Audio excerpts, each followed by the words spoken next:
There's an entire generation of people who remember both rotary phones and the first iPhone launch, and psychologists can't quite figure out where to put them. If you were born between 1976 and 1985, you're on the tail end of Gen X, but you're hardly a millennial, even though everyone keeps trying to shove you into one of those boxes. You're what researchers started calling a zennial around 2014, and some sociologists have even labeled this group a microgeneration because the window is so specific. What happened during that specific slice of history created something that's genuinely worth examining. So today, we're going to explore what makes them interesting from a psychological perspective. From the start, you spent your childhood in an analog world where boredom was just something you sat with, where you had to actually remember phone numbers, and not to mention the dread if you missed your favorite TV show, it was just gone. Yet one day, right as you were moving into adulthood, the entire world went digital. Not gradually, suddenly. The timing of this shift had consequences that are still playing out. Most generations grow up entirely in one technology paradigm or other. Zennials, however, went through both of these life-defining experiences during the years when you were still discovering yourself. Your late teens looked very different to your 20s, and the disparity in age was far wider than most generations experience. Consider the implications of this on your daily life. Remember how much of your teens were spent passing physical notes in class, or having conversations that disappeared into thin air, or making plans where you weren't able to text running late or where are you? You just showed up and hoped your friends would be there. That required a completely different kind of trust and commitment than what exists now. But then you were in your 20s and saw everyone get cell phones. You registered with Friendster, next MySpace, then Facebook. Prior to social media, most people only had 3 different ways to contact someone, either their home or work phone or just by showing up at their house. Then suddenly you have 17 different messaging apps, and you simply figured it out. During your formative years, you experienced both worlds. According to research on brain development, the prefrontal cortex, the region that mediates our ability to adapt to new situations and learn complex skills, is still maturing until roughly the age of 25.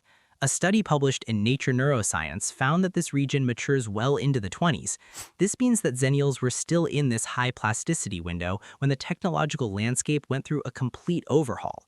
You were young enough that picking up new technology felt natural, but old enough to remember what came just before it.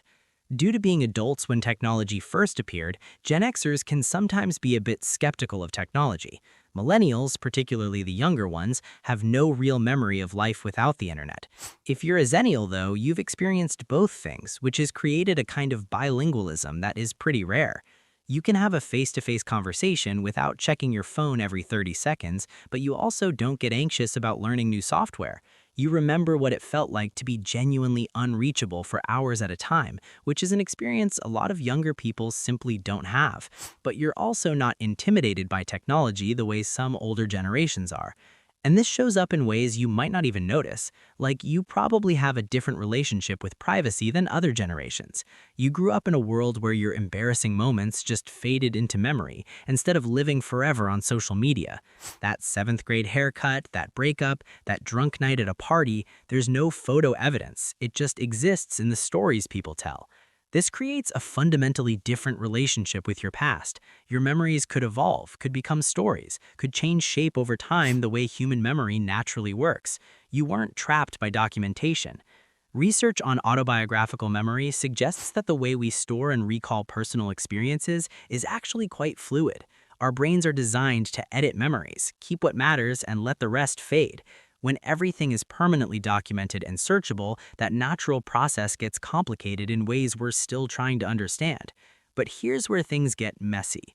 You also entered the job market right around the 2008 financial crisis, which means a lot of you experienced significant economic instability during the exact years when you were supposed to be establishing your careers. That timing matters more than people realize. Research on economic hardship shows that financial trauma during this life stage can have lasting psychological effects. People who experience job loss or financial instability during this life stage often carry those experiences forward, even after their situations improve. It shapes how you think about money, security, and risk in ways that don't easily go away. So you've got this generation that learned to adapt to massive technological change, but also got economically burned right when you were trying to build stability. You can navigate change because you had to, but you might also have this underlying current of what if it all falls apart again running through your decision making. And nobody really talks about this combination. The cultural conversation about generations tends to pit Gen X against millennials, as if everyone born after 1965 and before 2000 is basically the same. But the specific years you were born in, especially during periods of rapid change, create distinct experiences that don't fit into those broad categories. Zennials deal with a paradox that's honestly pretty unusual. You have the self-reliance and skepticism of Gen X because you grew up before helicopter parenting became standard. Your parents probably didn't know where you were for hours at a time, and that was just normal. You learned to solve problems on your own, to entertain yourself, to deal with boredom and frustration without immediate adult intervention. However, you also reached adulthood during the early days of the internet, when technology was still thought to connect everyone and solve everything, before we all realized that it might be actually making some things more complicated. It is odd to find yourself there, independent and cooperative, doubtful yet optimistic, digital but analog. What seems to define Zennials is this ability to hold contradictions without it feeling weird. You remember the before and the after, which means you're able to see what was gained and what was lost. Perhaps you're not as nostalgic for the past in the same way Gen X might be, since you genuinely appreciate modern conveniences too. However, unlike many of the younger generations, you still recognize what we gave up. You lost the ability to be truly alone with your thoughts without effort.